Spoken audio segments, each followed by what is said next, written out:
I mean, no one plans to get sick. And yet, here we are. My name is Matthew Zachary. A quarter century ago, I was given 6 months to live with a diagnosis of terminal brain cancer. For more than 15 years, I've been ranting and raving on the air about stupid cancer and now stupid healthcare, and I'm just getting warmed up. So let's all go make healthcare suck less together, because you know what? We're all out of patience. Hey, that's the name of the show. Hey there, friends. Welcome back. You know, a couple of years ago, I had this ridiculously insane opportunity to be on the cover of Newsweek magazine. You might have seen it. Some of you know me a long time that are listeners of the show, or the old show at Super Cancer. And man, was that a privilege. I was on the cover with 3 other luminaries. It was really a seminal cover story.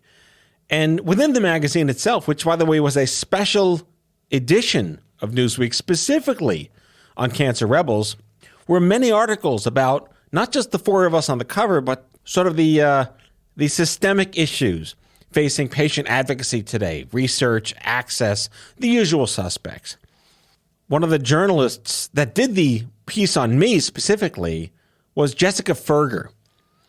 And we became fast friends. This is 5 years ago, perhaps. Anyway, so we recently reunited over LinkedIn and text and all the things. And I invited her to come here to OffScrip Health Studios for an in-person interview and kind of a band reunion cover-versary thing for Newsweek. Jess has been a health journalist and an editor for so many years. She's covered everything from chronic medical conditions, the heavy burden of infectious disease, public health, innovative tech, the future of medicine. And she's written for the Wall Street Journal, Everyday Health, CBS, New Yorker, Newsweek, Dr. Oz, CNN. I mean, what else do you need? She's the real deal. It was such a privilege and a pleasure in the karma of the universe for all things full circle to see her again, give her a big hug, and just have a fabulous, organic conversation. You are going to love this show. Jess Firger, here we go. I am here with Jessica Firger. I am so excited to welcome you to Out of Patience. Thank you for having me. It's been a minute since I saw you, and the world is quite different now. It's always nice, when times were simpler, right? I'm going to lurch into how the Gen Zers are asking the Gen Xers what nuclear holocaust was like in the 80s. Right. Oh, it was Rocky IV. He fixed everything. Come on, where's our Rocky right now?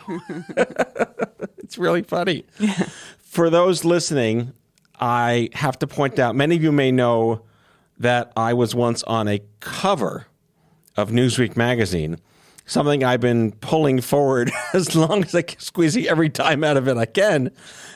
One of the biggest privileges of my career was to bring that level of exposure to the national public audience. And I have Jess Firger to thank for that.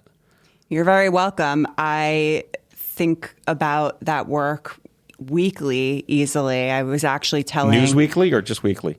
News, yeah. No, well, now that I'm out of news, I would say weekly.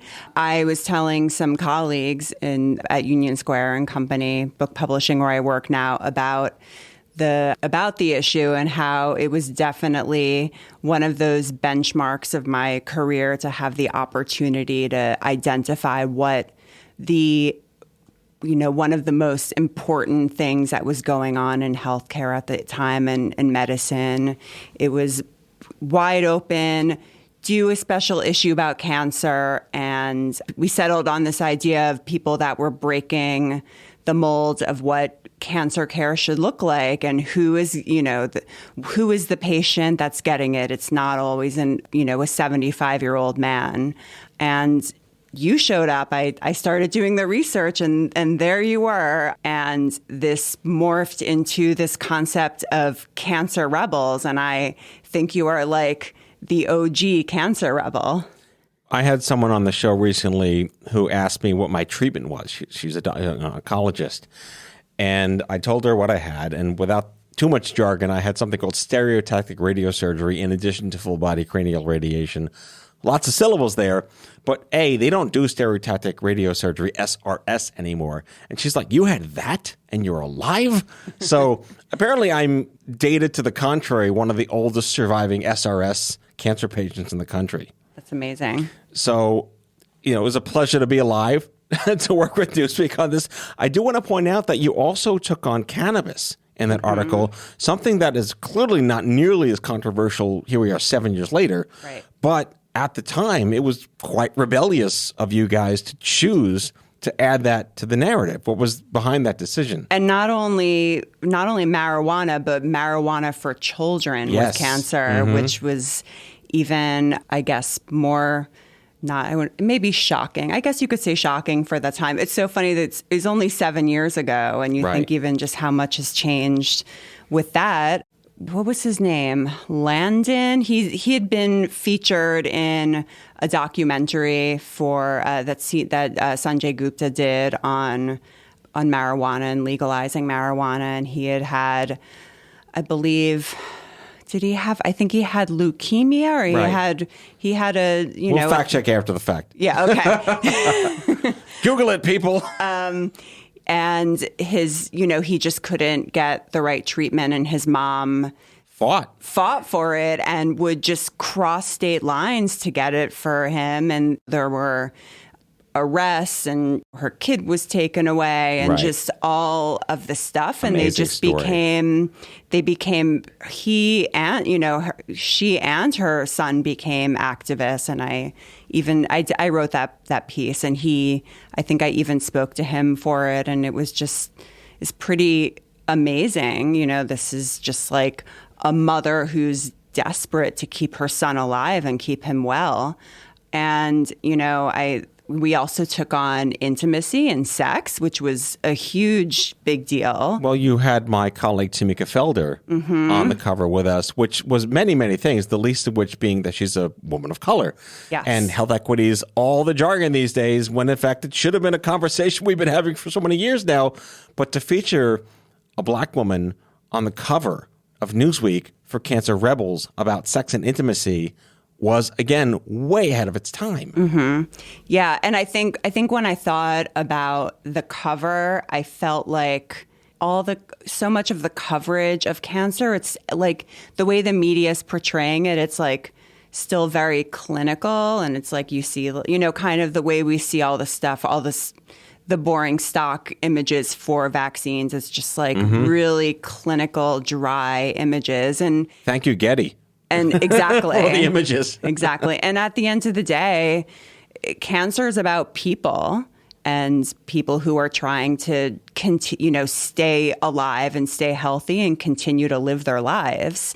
So that's what should be front and center. And I loved, that the cover was not my idea. It was our amazing art director's idea. Michael, right? Yeah, who is still at Newsweek. I love that guy. And he's so to him. Good. I know.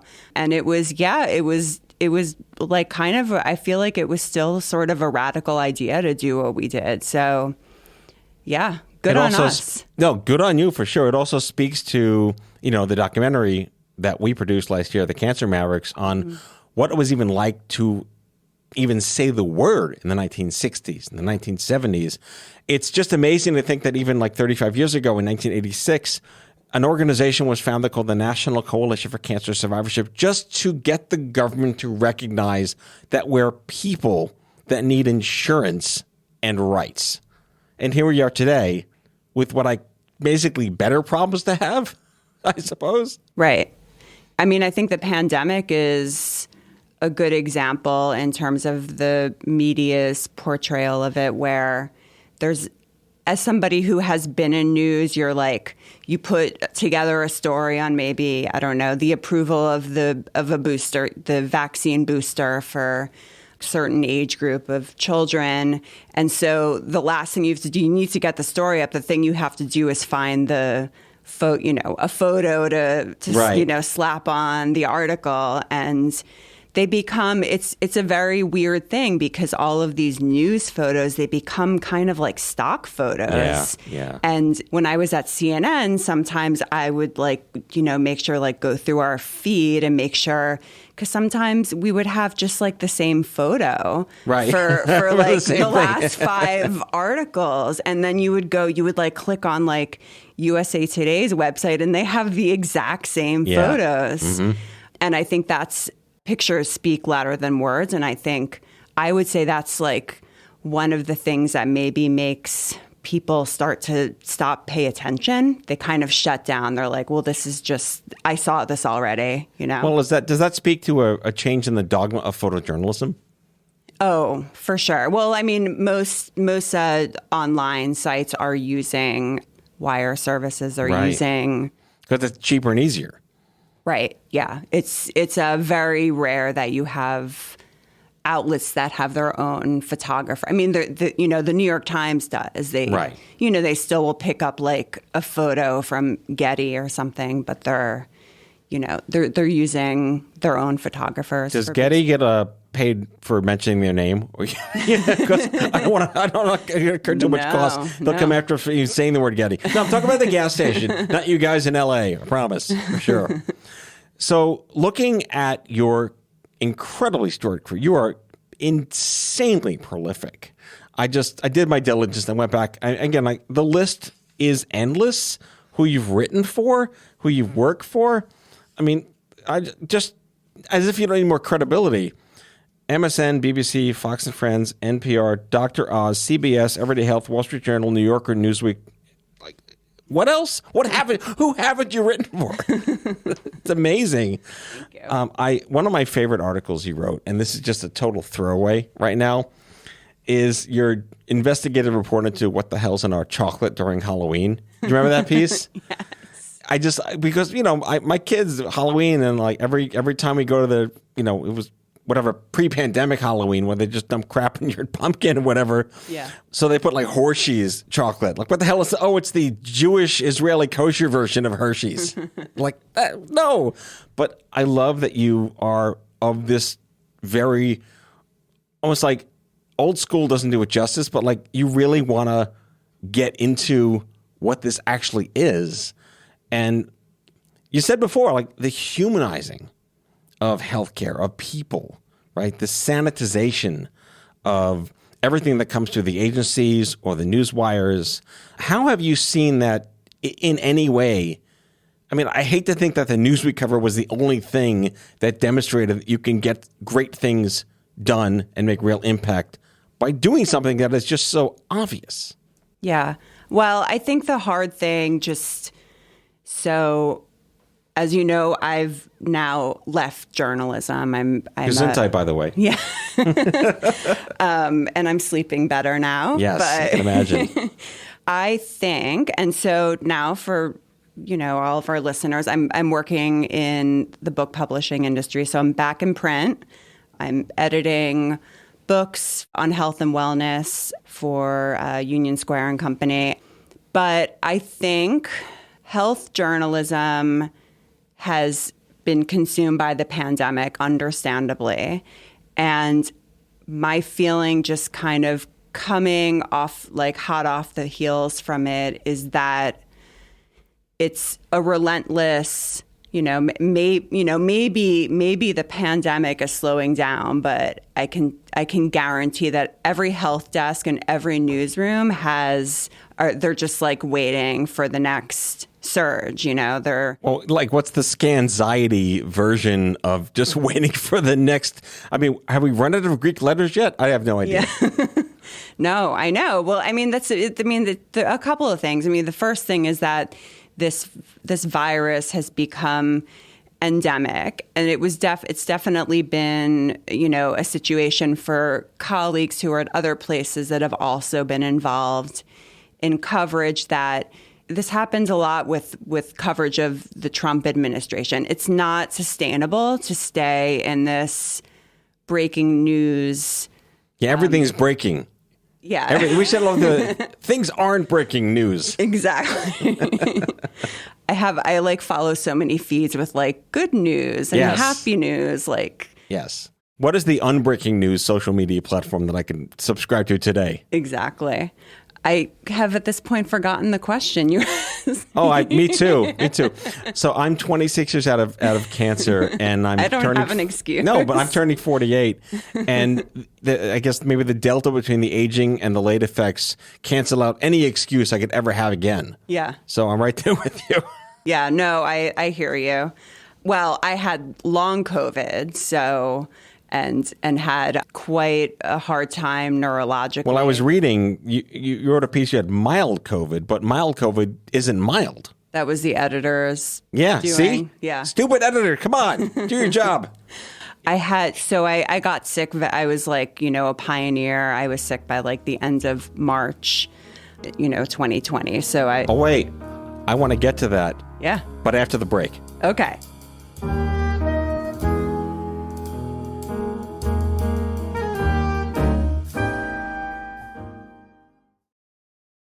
Has your chronic illness made it difficult to continue working in the traditional way? Want to learn how to find and create flexible remote work that both accommodates your chronic illness and generates an income? Join the Patients Getting Paid membership, a community of chronicpreneurs where people just like you find workshops and trainings, weekly updated condition-specific gigs, twice monthly coaching calls, co-workings, accountability, and the kindest community to support you on your path to make money while working from anywhere and taking good care of yourself. Learn more or join us at patientsgettingpaid.com.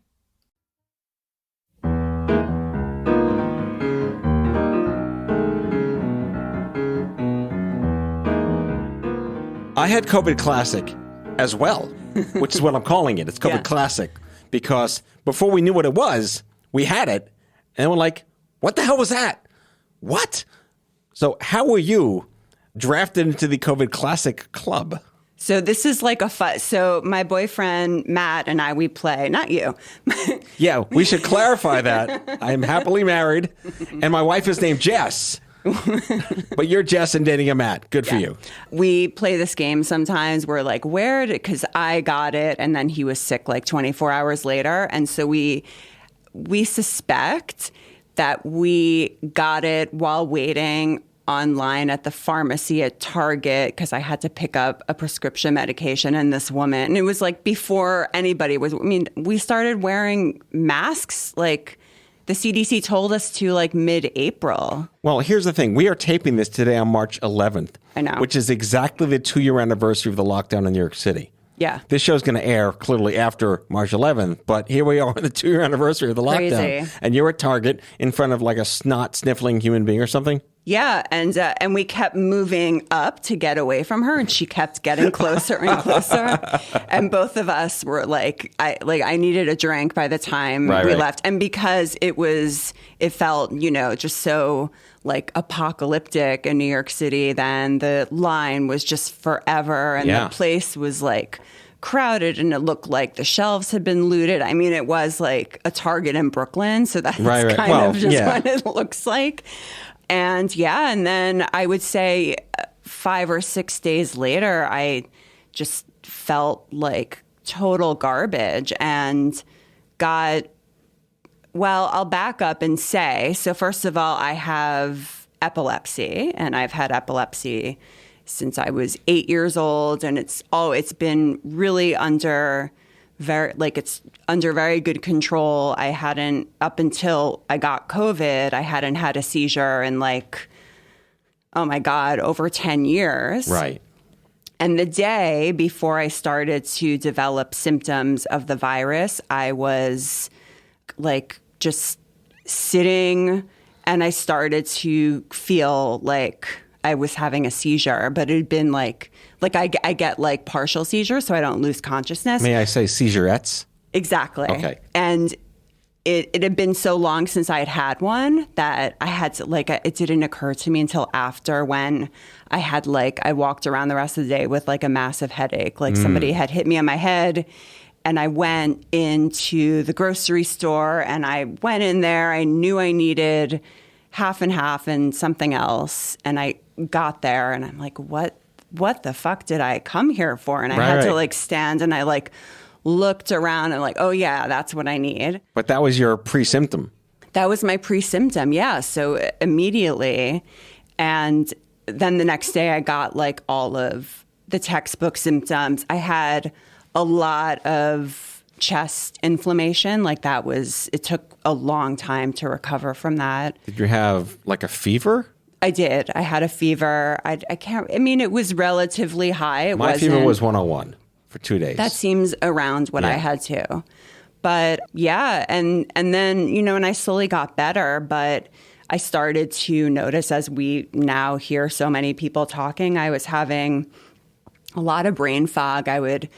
My short-term memory just did not work. It was like... So you do have an excuse. You've made my excuse irrelevant. Yeah. I wrote about this for Medium for Elemental, but I was living alone at that time, so... It was like after, I'm like, oh, good, I'm getting better. Like, I haven't cleaned this apartment in, close to a month. I'm going to like get my shit together. And I had just put the tea kettle on to boil like a minute ago, and I'm cleaning the stove, and I went to pick up the tea kettle and I almost ran my hand over the flame because my brain was that messed up from the virus. Did you go for the plasma studies or donate any of that? Because remember they were asking people to be part of that? I did not. Did you? Well, here's the weird part. And this is like memento level understanding how the hell this happened. Yeah. The city opened up COVID testing for children first. So our pediatricians called and said, we'd like you to bring in the kids to make sure they're okay. And this is like during lockdown. So we went there. And while we were there, they said beyond, this is when like the swab went into your brain, not just the early swab in your brain days. And they said, while you're here, we have an antibody blood test, the first ones that were delivered to the city. And said, all right, let's get them a blood test. And they said, would you and your wife like it as well while you're here? Yeah. And we said, sure. So they did the swabs and they did the blood test. And the results came back. We're all COVID negative. But I was the only one positive for antibodies. Wow. Which confirmed that what I thought I had or what happened to me weeks prior was definitely COVID-19 classic. Mm-hmm. So what happened was they invited me, the weirdest thing, to enroll in, nerd alert, a longitudinal antibody shedding study. Huh. To see if, because we were way before any vaccines were even in the mind's eye. How quickly do human beings shed the antibodies when they had COVID classic? Mm-hmm. And it turns out I never lost my antibodies. I went for every other month. I went back for testing, and it was the same made-up number. It was the same level. Same level. That's interesting. So when I actually got the vaccine, I was sick for like a week because I didn't need it, but I had it. Yeah. But the very idea that I was sick for 4 days in my house, and we live in a tiny railroad apartment in Brighton Beach, and none of my family, who you're interacting with every day, had COVID, is astonishing. And I'm lucky. I have enough late effects from crap 26 years ago. I don't have any long COVID. But this we have no idea how many millions of people went through this and are, quote unquote, out scot-free, and yet maybe not scot-free. Yeah. No, I think it's really, this is not the first time I've heard that, someone in the household had it, and then 3 other people who live there did not get sick.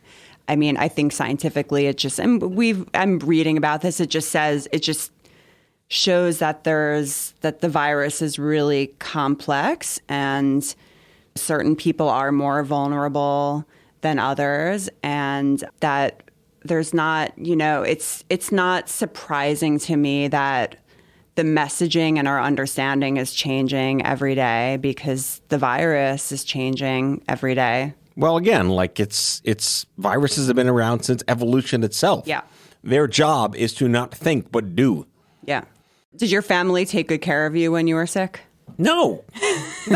One of my friends who's also part of the company, his name is Jean-Luc Neptune. He's an MD, PhD, MBA, like super smart guy. He got COVID classic as well, but it was a little after we knew what it was. So he quarantined in his bedroom and his family like lived on the other side of the apartment for 10 days and literally fed him food like in the jail cell where they slide it under the door. So he took all these precautions. We didn't know how to do that at this time. So I'm just the fact that we're recording this on the 2-year anniversary. Yeah. It's like, it's surreal. And it's not really over because, like I said, endemic is this new word we've learned about. Like now everyone knows that the FDA can get things done, but we now know a new word. Meanwhile, in Hong Kong, as of recording this, it's still a shit show. Mm-hmm. Right. The influenza is endemic and it comes back all the time, you know? Mm-hmm. Like, I think anybody who thinks that we're done with this is just delusional because we're not. And even if we were, there's something else right around the corner. Another big story that I did at Newsweek, and I laugh now because it was such a big deal, was when Zika landed in Miami Beach. I'm going to chuckle. Zika. And it was like this big deal, like, holy crap, this scary mosquito-borne illness. And I went down there on assignment to do like a big feature, and I identified public health workers, and I secretly followed them in Miami Beach, like, what is it? I forget what the like that main road where you go, where there's like all, like, it's basically like an outdoor mall. Right. And I followed, I spotted them. They had water. They had like coolers for drinks, but they were going around. Or they picked a time just like before dinner, and they were knocking on people's doors to get urine samples. Oh, boy. Yeah. That's a fun job. Yeah. And it was optional to give them, but this was like this crazy public health intervention, and people are like, oh my God, the plague is coming. And it's just kind of really funny to think about that now. I have a very unscientific theory about how we've eroded our immune systems as a species because of the over-purification before the pandemic, and how playgrounds are made of styrofoam now and no one gets hurt. And, bleeding is a good thing every now and then. I don't mean like go get hurt and really be in trouble, but it's okay to get normal sick, play in dirt, eat things, go get your tetanus shot. It's such a Gen X rant. In my day, we actually got really sick and we healed, and we're finding our immune system is great now. Between the hyper-purification of society, that germs are bad when germs are really good for you, the biome issues of like eating crap, there's no nutrients in our body anymore, and 2 years of not having colds and flus, we could all get knocked over by a breeze. Don't you think? Yeah. I mean, the hygiene hypothesis, that's totally Oh, is that what it's true. called? Yeah. All right, so my made-up thing is actually a thing? No, it's a thing. It's the idea that you need exposure to pathogens to build up your immune system, which makes, people have learned more about the immune system in the last 2 years than in time. Well, 2/3 of people have learned. Those people may not be listening to the show. Right. Yeah, so you do need those things. But I got to say, I have only been sick once in the last 2 years, and that was when I had COVID. And I think that I might just wear a mask when I take the train for the rest of my life, because I'd rather Welcome to Tokyo. I'd rather just not get sick. Right. I don't know. Mm-hmm. With any, like, I used to get colds all the time. I hate getting colds. Well, that's the thing, too. Here in New York City, there are certain cultures that wear masks all the time anyway. True. And we're making fun of them. No, they were the smart ones. Yeah, exactly. You had it right all along. Right. Yeah. And I also think about, it's so weird to think pre-pandemic we lived in this culture where you still like showed up to work if you had a runny nose and you like visibly look sick. Like I did that so many times. It's crazy to think. Right. How many, but you don't look good today, Joe. Conversations have existed in the workforce. Oh my God. And also just like going, because I've had so many evil bosses like early in my career when I was like assistant level or like low level jobs, where I like went so that like my evil boss could actually see that I really wasn't unwell, and then they could like send, like I really prove to me you've thrown up today. Then I'll send you home. Exactly. Yeah, here's the bucket. Enjoy. So you switched gears. Yeah. You left journalism, and you said it's been probably the best decision you've made, besides the Newsweek cover, of course. We're going to milk that. And now you're in book editing, book publishing? I'm editing. People still read books?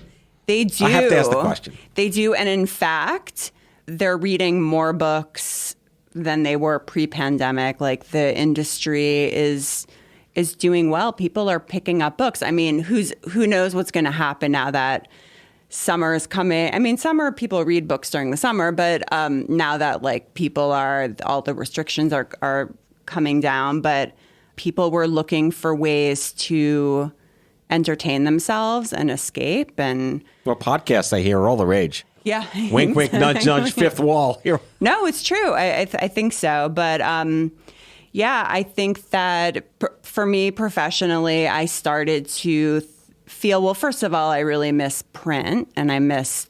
I'm sorry, what was that word? Print. Print. It's like words. It's there's paper and there's words. Gutenberg, that guy. Yes. Rings words a bell. on a page. But I think that I realized that I could use my powers in a way that I would be helping to create projects that were thoughtful. Not that there's a lot of wonderful journalism happening out there. I'm not going to sit and trash talk. I mean, it's... Well, you could. I could, but it's not true. But in terms of my own feelings and goals, I wanted to be able to create projects and really spend time doing much more thoughtful work and be able to help authors become advocates in some way through their work and use it to really build their platform and get their message across. And it just seemed like the right next move for me. I think there's definitely, in terms of just what I'm experiencing just with my work, mental health is really top of mind for everyone, I think. And I think that we're in a situation where so many people were so isolated for so long, and they really they're either really scared to get themselves back out and resume a normal life or have social connections, or they can't get enough of it and they need to focus it somehow.